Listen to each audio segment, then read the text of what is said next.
Thank you.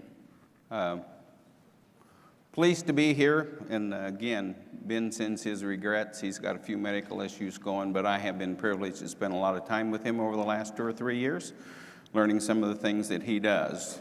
There are some dimes making their way to the back. We're going to use that in a little bit, so everybody be sure and get a hold of a dime. What is good about strip till? Why do I love it? Some people say there's less input costs. Some people say it's the same cost, it's just concentrated in a smaller area.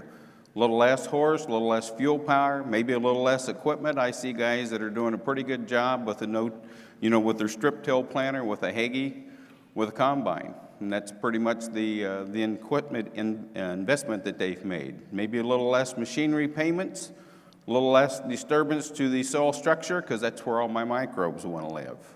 I tell people every time you go out there and do deep tillage, think about my fungal colonies. Think about you're in the living room, mama's in the kitchen, and somebody just runs a wrecking ball through the middle of my house. I don't know about your house, but at my house, there has to be communication before there's propagation. So those guys got to find each other. And if you keep disturbing them, we're not going to have many grandkids, right? I like grandkids because one of my beliefs is it's not just how many microbes we have, it's how many dead microbes we have. Because as the microbes die and compost off, they actually become part of the food source themselves. So less trips for compaction, less anaerobic soil. What happens when we get a plow pan? Does the water go through the plow pan?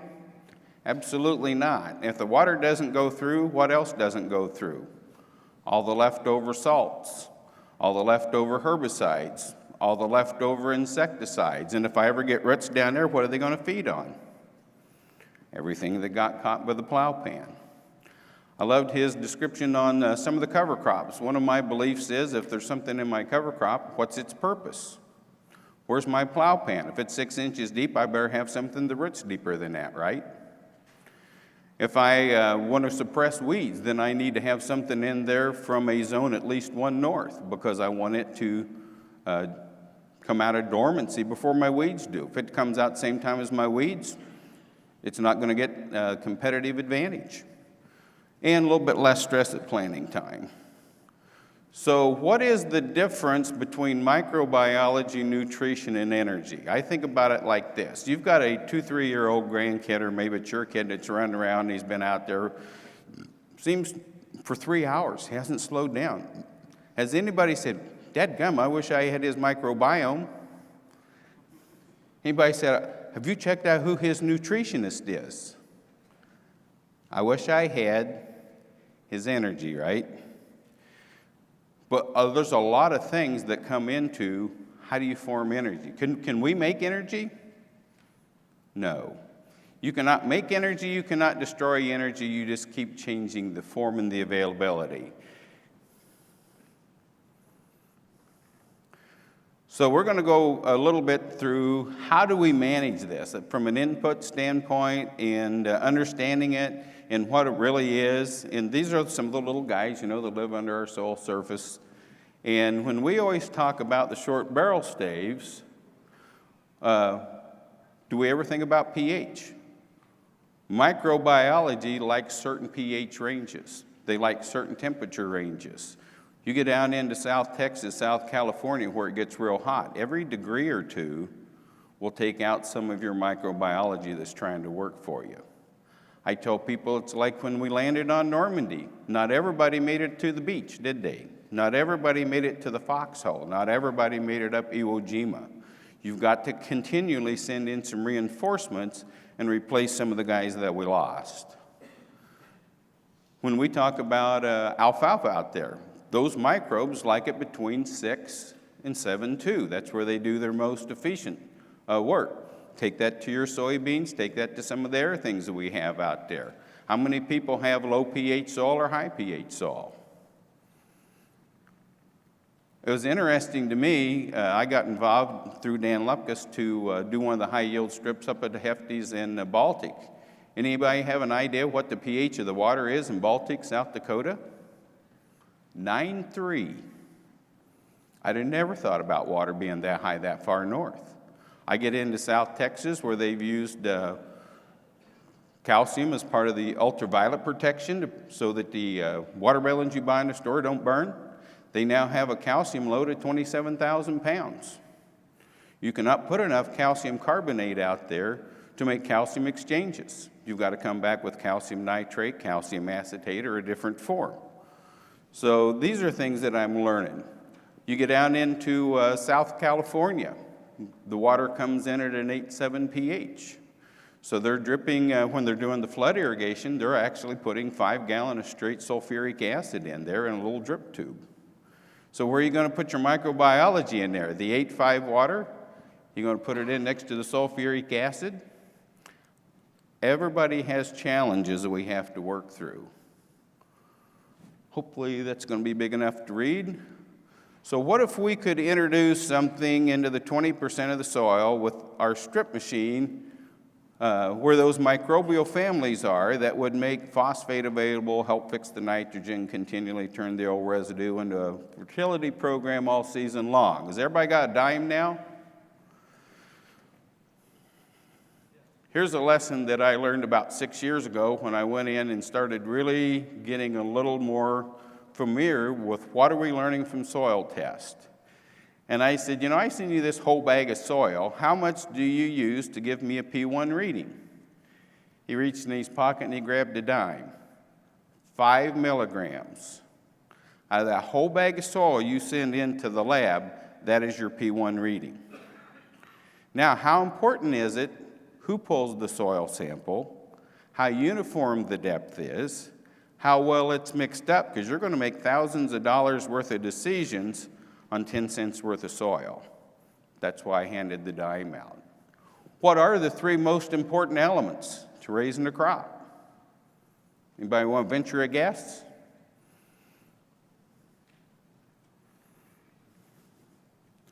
I'm going to tell you it's CH and O.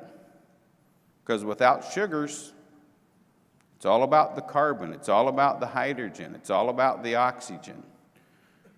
You go down south about, southeast Iowa, northeast, northwest Missouri, they're missing H's and O's. It's getting pretty dry down there. We got anybody here from northern Iowa or southern Minnesota? You guys had a lot of the H's and the O's. You became the land of 40,000 lakes, not 10,000 lakes when I've been up through there this spring. Anybody here from California? Got 1, 2 in the back. You guys from Missouri, go back there and teach your legislatures how to steal water from the boys up north and bring it south. California's been really good at that for a lot of years. So what if we could rapidly expand the temperature in the furrow? One of the things we started trying this year, and because I do a lot of things and because my wife says that I don't think like normal people, but my wife was a kindergarten teacher, which is good. She's used to people with limited vocabularies. They wander off and don't know when to come home. They go to the basement. Next thing you know, we've changed the salt and the water softener, and we've rearranged some things, and we don't come back up with the fruit jar that we went down to get. And she also told me that, having dealt with those little kids, that she understands the different forms of ADD. And one of them's that attention deficit stuff, and there I am. And after working about 20-some years for other people, she says, I know why you went into business for yourself. She says, you've got that ADD called authority-defiant disorder. I think a lot of us have that. Why do we farm? My dad says there's always 2 reasons to do everything you do. One is what you do want. One is what you don't want, right? So I got a boy down in Texas Tech now getting a PhD in English, and I'm down there, and you talk about somebody that's pretty much rain deficit. Lubbock, Texas has been pretty much rain deficit. Matter of fact, I saw an ad in the paper down there, rain gauge for sale, $1, barely used. Well, let's go back here and talk about this heat thing. Everybody says optimum germination's at 50 degrees plus, right? How many people wait for 50 degrees? 3. Everybody else goes out there and pushes a little bit. How do we warm up a furrow? How do you get energy? Every time there's energy, there's heat release, right? Is there, in fact, energy from propagating microbes? And there is. So what all can we put in that strip down there to generate heat? Well, let's introduce some microbes. Let's introduce a food source. Let's introduce some essential oils. I do some things with Organic Valley and some other people, and you know, as we're getting into more and more of the antibiotic-free feed things, they're going back and using herbs and oils and those things. Well, guess what? Oils will go back and forth through cell walls. Kelps will go back and forth through cell walls. Fulvic acids will go back and forth through cell walls. Yeast products, like your fermentation products that come out of the ethanol industry, they will go back and forth through cell walls. So if we can take chelators and we can take some other things and get them all together and figure out the synergy there as we explode the population of the microbes, and part of those oils, and this is another discovery because of how weird I am.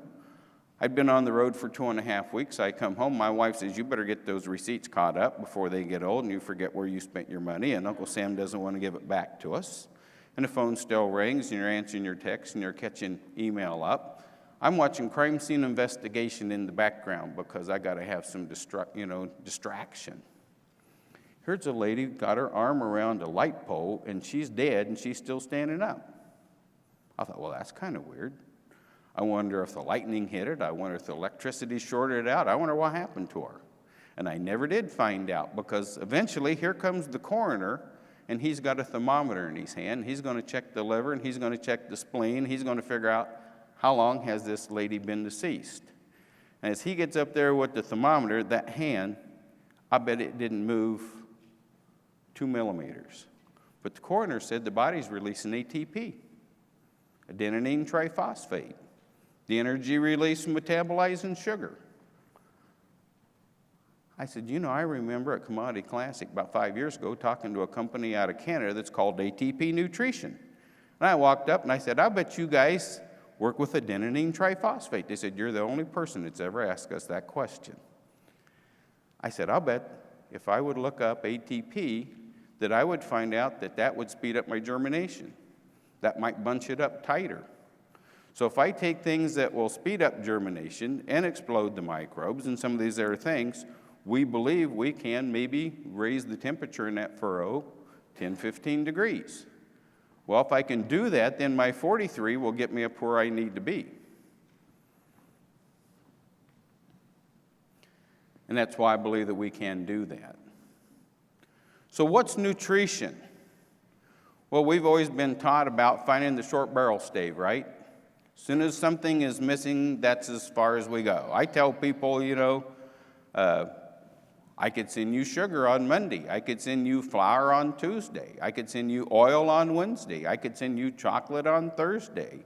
I could send you some milk on Friday, and by Saturday you'd have a chocolate cake, right? Or did you want it all at the same time?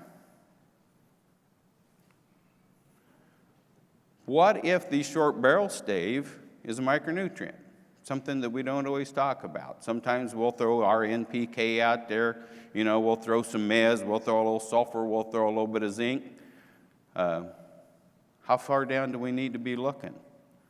What if it's something as simple as molybdenum? How much molybdenum do we need? 4, 5, 6, 8, 10 parts a million? I started asking those questions of the guys that are doing the different soil labs. Say, hey, can you run me a moly test or a nickel test or a chromium test or a cobalt test? Well, I don't know if we can find it. I said, I think one of the reasons we can't find it is I think we farmed it out of here. When I started playing with cobalt a few years ago, and I'll get into that here just in a minute, I saw that you could take a minuscule amount of cobalt and you could have hair roots that you didn't have before I started throwing that in there. Let's stick with moly just for a second. It's essential in 2 enzymes that convert nitrate to ammonia to synthesize amino acids in the plants. Does that sound important? Then maybe we want to pay attention and see, do we have any moly? Do we have enough? How can we bring it in there? What's the timing? Those are the things that Ben taught me. We had a really hot spring, right? When it finally took off, I have never seen corn or beans grow as fast as they did this year. I had always been taught we spray when something's a certain height or a certain growth stage, right? What if the heat units say we're there where we should have sprayed before the growth stage gets there, and we missed our opportunity? Ben is a unique individual that has made me go back and look and start thinking about, just because something's tall, if it's been cold and cloudy, we might be behind the heat units. Just because it's not tall enough, but the heat unit said we should be there, we best get out there. So timing, to me, is as important as some of the other things that we're doing. What if the short stay, then it's needed also by symbiotic nitrogen-fixing bacteria to utilize the nitrogen from the atmosphere. Well, how much of the air is nitrogen? 70%, right? What if we could take something as simple as humic acid dry, mix it in the top 2-3 inches of our soil like we're doing down in South Texas, South California, because it doesn't rain much? What if it's water aggressive enough that when there's a little bit of dew in the atmosphere, we can pull that into the soil because it is water aggressive? What if you can use that carbon molecule to latch onto it?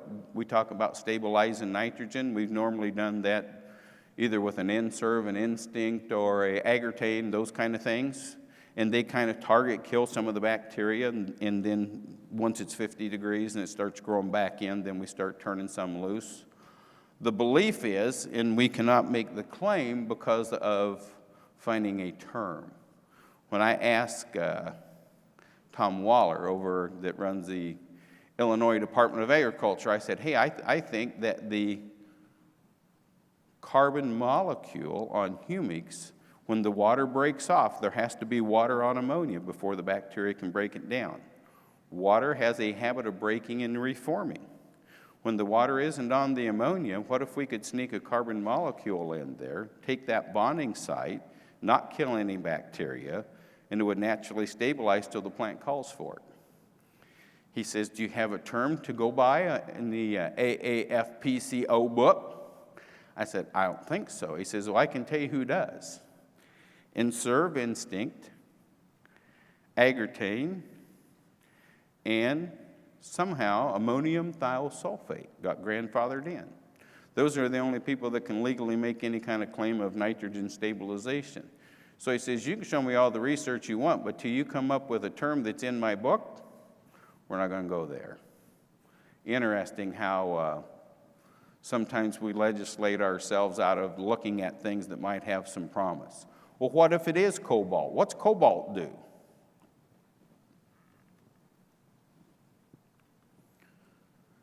B12, B complex. You ever had a doctor tell you you're short of B12? What's B12? Appetite vitamin, right? I can take a pound of cobalt sulfate or cobalt carbonate across 20 acres and I can see hair roots I didn't have before. 1 pound. But I can also tell you in 2012, I used to go up to Ridley because they had a little feed plant up there in Mendota, Illinois, and I could buy a 55-pound drum of cobalt sulfate for $1.55 a pound. I was paying about $85 for 55 pounds. This spring, it says here $20. With freight, I paid $1,100 for that same drum of cobalt. Still not bad because I'm still getting 20 acres out of it, but now it's $5. It's not back in the dimes and nickels and quarters. So I got on a conference call the other day with a guy out of Ireland, working with some of the guys over in northern Iowa that have been looking at kelps and seaweeds, because a lot of the kelps and seaweeds already have my B complex form. So what if I could buy it more economically, keep it in solution, and go that way? And tell the other boys to keep their cobalt, because you know where the cobalt's going?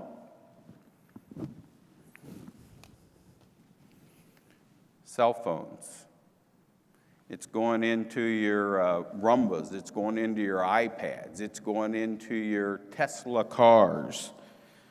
I own Tesla, bought a 4-year supply in case he decides to get into the semi business. Apple owns all the production out of one of the mines. How come? Cobalt is part of moving electricity. What is nutrition? It's the exchange of electricity, right? If we've got a P1 and it's available, then what's a P2? It's there, but it's not available, right? It's not available because it has a strong bond, usually with a heavy metal. Cadmium, chromium, arsenic, iron, magnesium. And the one I've started to pay a little more attention to, aluminum. Does anybody here have a grandpa who bought super triple phosphate back when? 046O before it was 1846O. Few hands. Did anybody tell grandpa that was 12% aluminum from the vein that it came from? Did anybody tell you I can go down in northeast Missouri and start pulling soil samples when I can't figure out how come in 12, which was a drought, why did I have ears of corn within 6 inches of the bottom of those clay terraces? It was puzzling. I got to asking those questions. I bet your grandpa bought a lot of super triple. So we checked it, 7,000 to 9,000 parts a million aluminum. I started looking down there around Hermann, Missouri. The Missouri River went out and hit the 100-year floodplain, 3 times in 6 years? So it may become the 30-year floodplain and not the 100-year floodplain. But I'd been over to USDA ARS talking with Dr. Oak and Dr. Dines that spoke at National Strip Till on humics about 3 or 4 years ago over there in Indianapolis. And I was wanting to quiz them on some things. And I said, hey, by the way, when I get out of here, I'm going to go down there. I'm going to look at the river bottom ground that was 25 foot underwater. I said, I bet we're going to have compaction. He says, we are, but not only for the reason that you're thinking. He said, think about a paperback book. He said, think about the glue that holds that together and it gets really wet. What happens? The glue dissolves and goes away, right? He says, if it dries out, is the glue going to go back and do what it did? Probably not. 2+ iron is part of the glue that holds soil aggregates together. So not only in floods, but in supersaturated soil, that starts to melt away, that starts to go away. So now my clay particles are laying as flat as they would be in a ream of paper. Now I'm having trouble getting my air through there. Now I'm having trouble getting my water to percolate. And the boys can go out there with iron and big horsepower all day, and they can shatter it if it's dry, but the next time it rains, it all collapses. It takes biology to keep those pores open. So what if it's chloride? I used to laugh at the boys. I said, my gosh, with all the salt that's in fertilizer, how could we be short of chloride? For the same reason the doctor told me the other day I was short of sodium. I said, how could I be short of sodium? He says, I didn't say salt. I said, sodium. You need to eat more celery. So it's not, salt by definition is any time you react an acid and a base. It makes a salt. That doesn't mean NaCl. That doesn't mean potassium chloride. It means that is a result of a reaction. Chloride facilitates opening and closing of the stomatas along with boron and also is involved in photosynthesis, respiration, water splitting, cation balance, and transport to plant. Are those important? When's the last time somebody asked you what's your chlorine or your chloride level in your soils? They don't do it. What if it's nickel? Nickel's a compound of enzymes like urease, which metabolizes urea into usable ammonia. Interesting. The more I deal into this, I said, so when do we grow anything? I have a new respect for a corn crop every year. I said, no matter what Mother Nature throws at it, a corn crop will do its darndest to try and make us a living, won't it? Or soybeans or hay or whatever. So what is energy? We talked about this child that's running around, wishing I had his energy. Energy can be mechanical, can be light, heat. It forms and it breaks bonds. The farther those bonds are away on the periodic chart, the harder it is to turn a P2 into a P1. I got into a discussion with a guy at a show one day, and I said, where'd you get your soil testing done? Well, he used the Midwest Lab, and I love him. I said, why do you use that? I got to have that P2 reading. I said, I'll agree with you. It's important to know what the P2 is. I said, how do you change a P2 to a P1? Well, I don't know. I said, if it's a P2 last year and you don't do anything, you think it'll be a P2 this year? Well, I don't know. I said, well, I can pretty much guarantee if you haven't done anything to break that bond's still there. And I could see that his eyes were glossing over just a little bit. I said, well, let me explain something to you. Come over here and stand by me. We're going to look the other way. Because for the 4th year, I was across the aisle from the same gal that sold magazine ads, right? I said, I've known this gal for 6 years. I said, she's happily married. She's got a wonderful husband. She's got 2 of the cutest kids you'd ever want to see. She is unavailable to me. I can come back here next year unless something drastic happens. She's going to be unavailable to me. Does that make sense? And all of a sudden, the light bulb went off, and he started understanding that it's not quite as simple as we might have thought. So we got potential and kinetic, and I almost carried up my DeWalt drill back here, because you know you got the little thing that plugs in the wall, and it pulls the electricity, and it stores it in the battery, and that would be potential energy. Then you put it on the drill, and you pull the trigger, and that becomes kinetic energy, right? And then you put the drill bit in there. How come we have more than one kind of drill bit? Or how come there's more than one kind of saw in your reciprocal saw blade, you know? Different job, right? Microbes are the same thing. They are pretty much highly unionized. If you've got a guy who's a chomper, that's pretty much what he's going to do, right? You got a guy who's going to help you get your phosphate usable. He's not going to decide, well, the guy that's supposed to do nitrogen didn't show up today. Think I'll go help him out. Not going to happen. So let's think about I asked a guy what his fantasy was one day. He said, farming in an area that doesn't have water hemp. Why is water hemp where water hemp is? Redwood pigweed, Palmer amaranth. Where do they come from? What do they like? They come out of desert-type areas. Their background is anaerobic. What happens when we have too much salts and we farm all the oxygen out of our ground? Becomes anaerobic. They love it.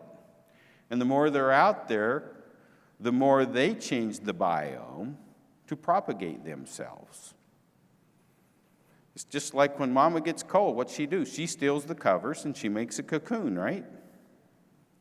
Why? Because she likes her little microcosm and she changes it to fit her. So one of the reasons I'm starting to like these compost teas is as we reintroduce massive amounts of oxygen, and we can start getting the oxygenated guys to become dominant again, now we're back to trying to set up a biome that grows crops and it's less conducive to growing weeds. Competitive exclusion. Remember, we don't create energy, we change energy. So we've got to have everything there so that when the barrel gets all stirred up, that it works. Crossing root structures, getting through leaf stomas, and those kinds of things. That's why I've come up with something we call multiple modes of nutritional movement. I alluded to that. Yeast will move through root structures. Essential oils will go through root structures. Fulvics will go through root structures. Kelps will go through root structures. We are not trying to define some of the nutritional work we do as biological, because there's a lot of guys that have 1 or 2 strains of something in a jug, and they have given everybody else a bad name. Matter of fact, Oregon State 2-3 years ago did a study. They offered 100 companies, send us in your jug and we'll tell you what's in it. From the stated amounts of the material that was supposed to be in that jug, and I'm not saying it wasn't in there the day it got in there, how many of them at that point in time met the specs that was on the front of the jug? 7. 93 no longer were there. How come? Ran out of food, ran out of oxygen, broke dormancy. Have you ever seen a jug that starts to look like a balloon? Broke dormancy. So it's going to consume however much oxygen and food's in there, and then guess what? All the aerobes die.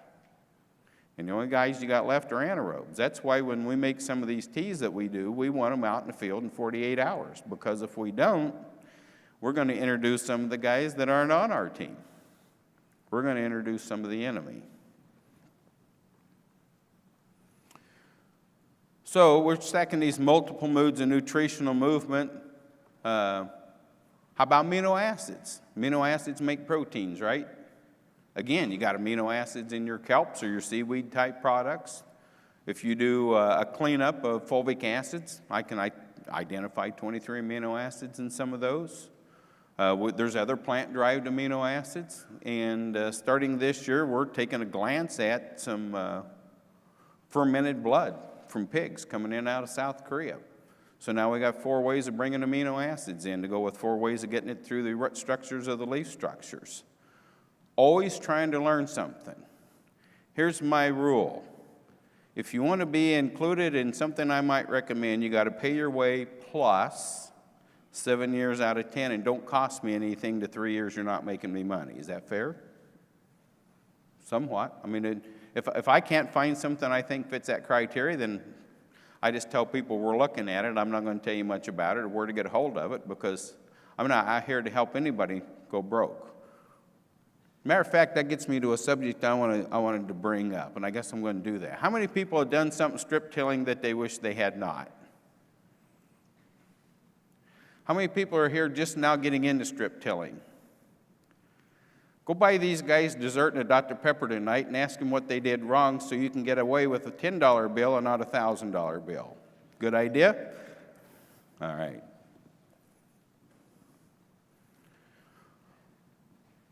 Doesn't matter what time of day I do my foliar feeding.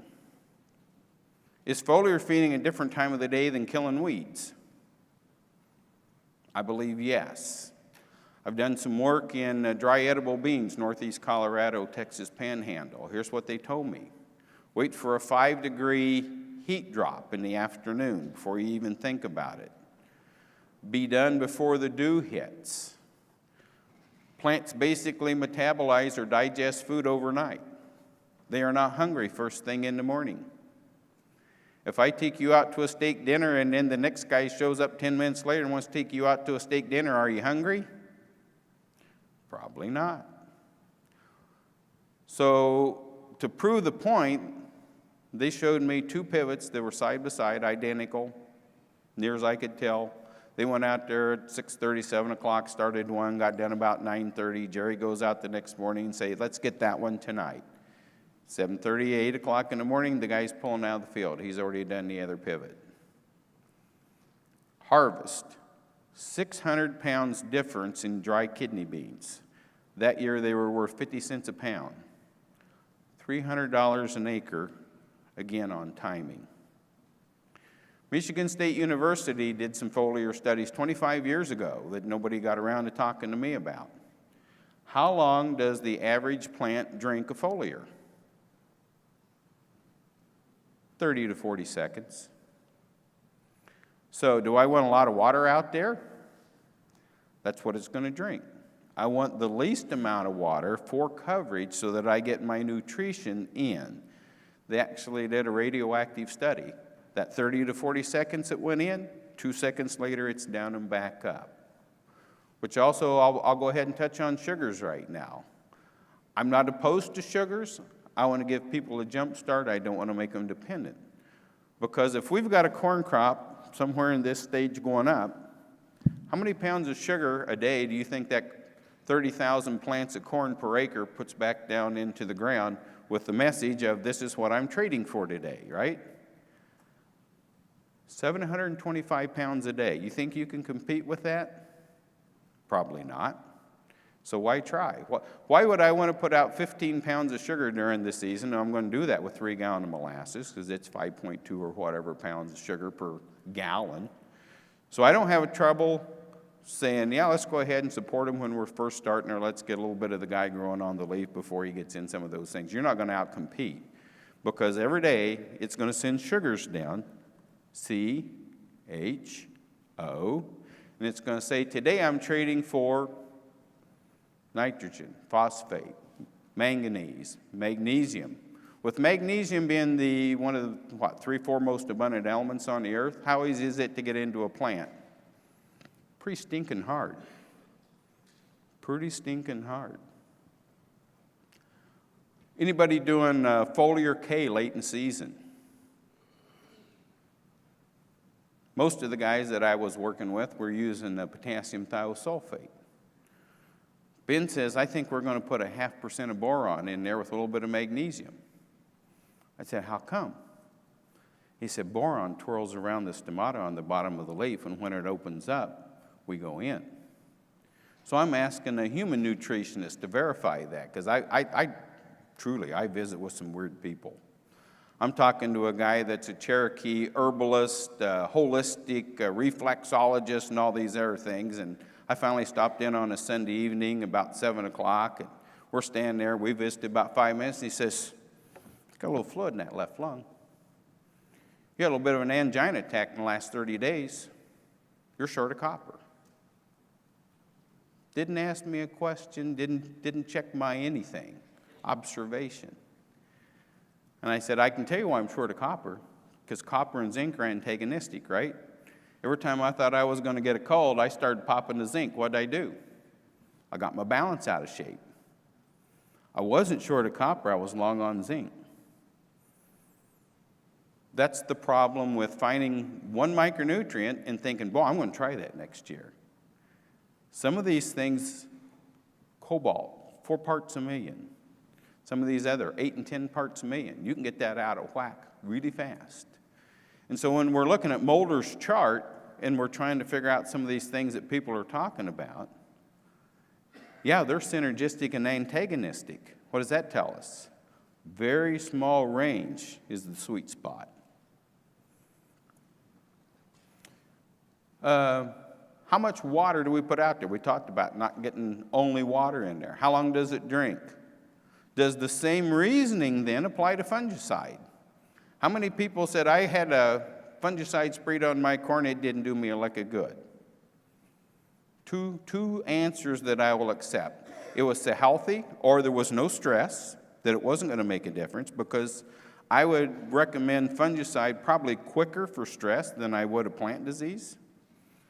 Be it heat, be it lack of moisture, be it in a clay hard pan, be it in a gravel spot, be it too close to the trees, because all corn, when it gets ready to mature, kicks out ethylene gas, right? That's why bananas turn brown. That's why apples rot. But that's a natural progression that says, I'm thinking about shutting down. So what that tells me is, you own the farm, you've put in your 60 hours this week. Mama says, why don't you clean up, put on some deodorant, and you're going to take me supper tonight. So you go in the house, and then your son says, you know, that might not be a bad idea. He takes off. First hired man says, I've been putting in quite a few hours this week. I'm thinking I'm going to take off, and all of a sudden, everybody in the shop guy says, I'm not going to be the last guy out of here, and everybody quits, right? What if we can stop and say, let's keep everybody alive for 10 days. Let's keep them fully fed. I'm out of time. We're going to talk questions. You should have hollered at me quicker. I'd have shut up. Oh, 6 more to finish. Well, then I'll hurry. Herbicides. What happens if you mix herbicides with microbiology? So we did that. We took the microscope out there, and we took this compost tea that we have had DNA verified by the same guys that do all the genome sequencing. 4,300 species. Most guys are talking anywhere from 2 or 8, but they're proprietary, right? Because we own them. We evidently created them, and nobody else knows how to use them. The problem with that theory is there's a whole bunch of cousins that have to be in there. One guy doesn't do the whole job by himself. And if you only picked out one, it's like saying, I got one set of genetics out of the Angus, one out of the Charolais and the Herefords and the Ménon Jews and everybody else, so I've got it covered, right? No, I don't. I have one guy. I have not covered the spectrum.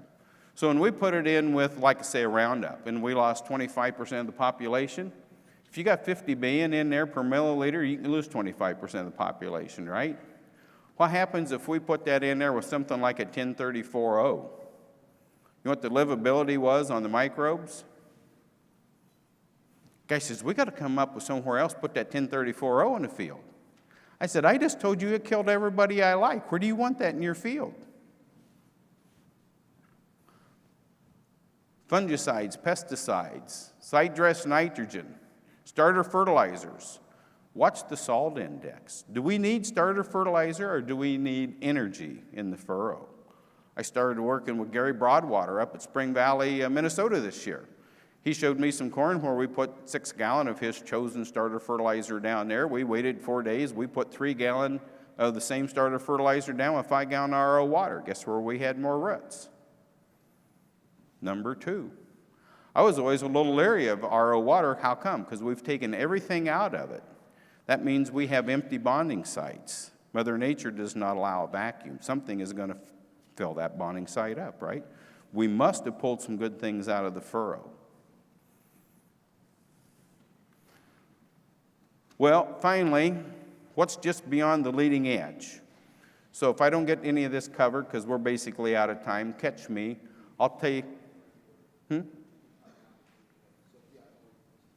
This just really quick.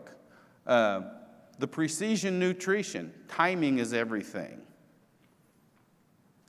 I had worked for a bean company. If I'd put a 2.4 out there, the competition put out a 2.7. If I'd put out a 3.1, he'd put out a 3.3.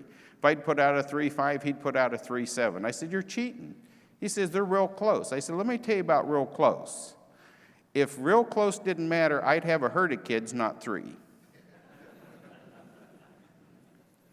Covering your nitrogen investment, going back to what is fair and reasonable. I've got guys down to 0.7, 0.75 on a bushel of corn.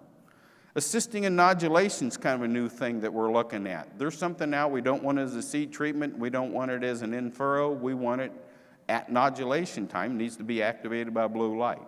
We're working with some guys to put that on the crop based at the bottom of the bean plant, take a little bit of soil, put it on top of it so it doesn't get away. Rapid cell elongation, last thing I'll talk about is fruiting. 3 main times that we want to assist in hormone switches. When you germinate, that's all we want to do. Once you're done germinating, all we want to do is grow, right? And once we're done growing and we hit puberty, we want 100% of that energy going into fruiting. We don't need to get any taller. We don't need to germinate. Mama is pregnant. Mama is putting out progesterone. Why? Because we're not trying to start new life. We're putting 100% of the energy to growing the new life we already have started. Those are the things out on the leading edge that we're looking at. Questions? There's about 22 subjects we didn't get into yet. How about a round of applause for Brad? Thank you. So we do have some time for questions here. I know Brad covered a lot of ground here, so I'm sure there's probably a lot swimming around. One right over here. You mentioned a lot of nutrients out there, and what's a good company? I use some tissue sampling companies, but a lot of them tell you that their sampling procedures is only for vegetative growth. And I'm particularly interested in some of these things you're talking about is what about in reproductive? Their tests are not calibrated for the reproductive plant parts or even to analyze some of these other nutrients like cobalt, like magnesium or zinc or something like that. So do you recommend a company or? Every element puts out a specific light spectrum. So when I went into a lab the other day and I'm asking them, can you do these things? And the lady sat down and she just pulled up something she'd already ran. She says, well, this element makes this light pattern. If I have enough pixels or enough definition, I can tell you if it's there. That's how bugs decide to come to your plant.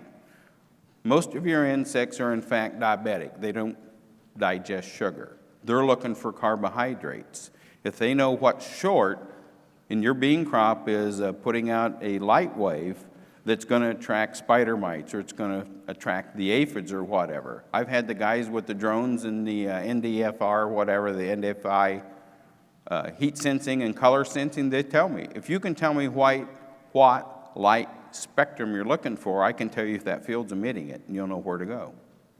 So that's what they need. They need one of those, what is it, MCAT, CCAT type machines, whatever they are, ICAP, that's what they're needing. They're needing an ICAP that does color, then they need to know the color spectrometer of each individual micronutrient, then they can go in there and match it up. Same thing like on sap. You can do the sap, you know what's going to be there later. You can look at this leaf and the leaves up above here, and you can say, I had it here, I don't have it here, now I'm short of it. The farther up we go in the plant season, the harder it is to pull some of those micronutrients up that high. Much easier to foliar feed them, much more efficient. You don't need much. If we only pull 20% of the K out of the soil that's down there, but we're 85 or 90% running it through the leaf, if we've got a way to open that stomata and get it in there, much more dollar efficient. I've never seen people throw out enough K to make a big difference dry. Other questions?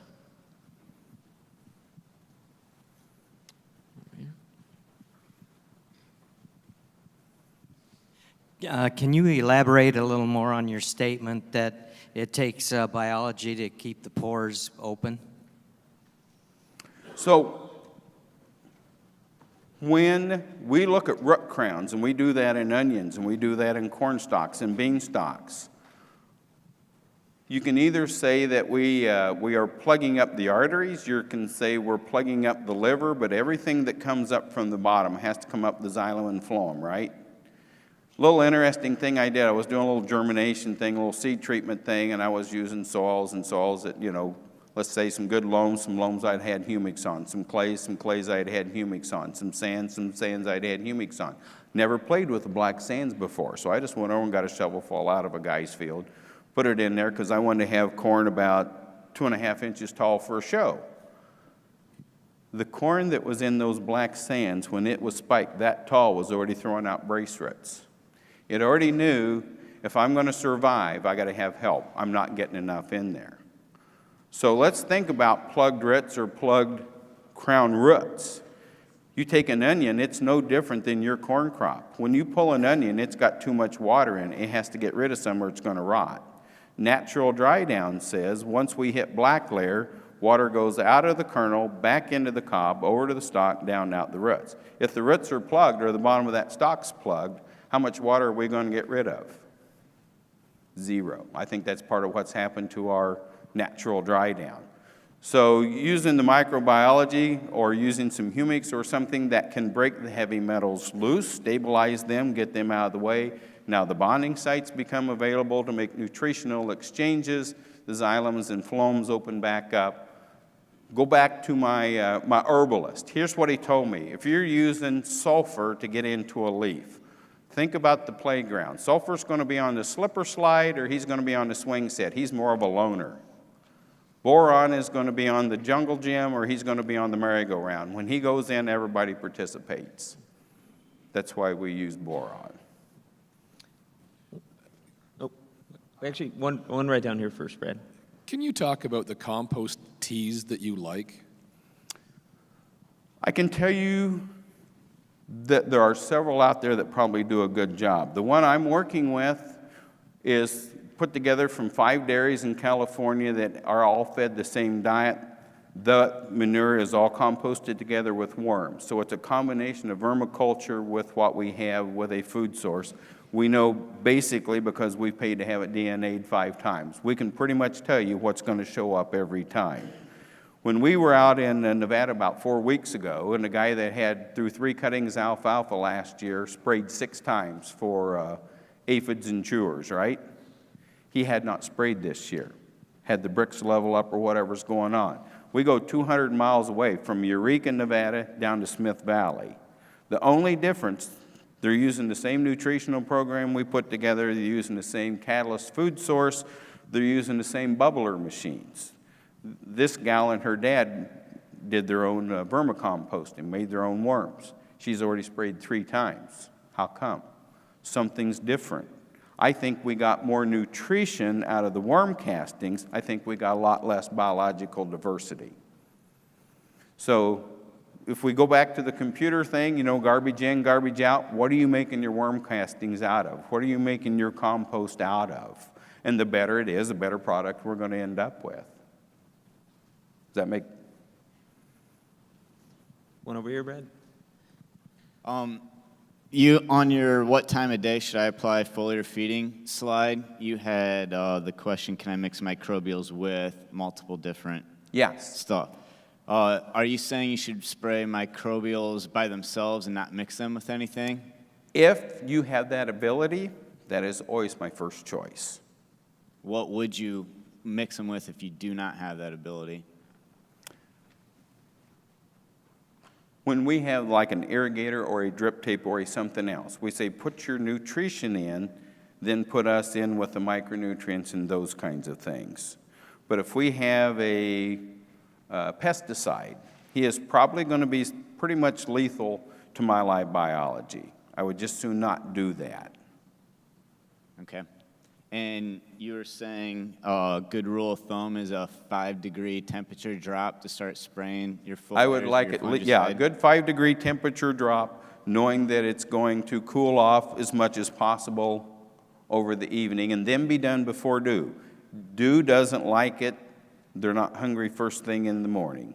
Again, I firmly believe, because all the airplane guys are going to say, or the Talhagi guys or whatever, they're, you know, we can't cover all this ground at night. And I said, I understand that. But what are we doing here? We're trying to be 20% better than the rest of the crowd, right? So I said, the 80%, you go out there whenever you want to. The 20% of the guys I like, please do it my way. Thank you. Yes. Yeah, surfactants are so important, trying to get the chemicals to work, but there's no labels on the surfactants to tell us what's in them. Do you deal with that? And is there going to be a change so we know exactly what we're, instead of just relying upon the chemical company? Two answers. Fulvics, being an ultra small molecule, do a wonderful job of taking things in with them. The label is so tightly written on things like our dicambas and our 2,4-Ds that it would not talk about fulvic. It would not talk about anything that wasn't a specific brand name. And if I touch that and something goes wrong, guess who just owns 100% of the responsibility? Me. So I can tell you how things work, how they get in, but if we do anything that's even close to off-label, we are in a bad spot. Nobody is going to support us. I can tell you this, things that need MSO can be heated up really quick, either with too much fulvic or with that RO water. We actually burn a few roots out with some Callisto and MSO and a couple of other things he had in that tank mix. We bronzed some beans because a guy, I thought he was going to go out there and do his clethodim. I thought we were going to get the volunteer corn out of the beans. Next thing I knew, somebody else had drove in there and said, hey, while you're out there, let's do this. And they keep putting things in there after I talk to them, and nobody calls you back. What's Zidua? Zidua and Zidua Pro are not the same thing. One will fry you. One will kill your beans if you're out there at the wrong time. So I can tell you how things move, but I also tell you you have to stay with the label or all of us are going to be in for a bad lawsuit. Time for one more. If there's another question out there. No?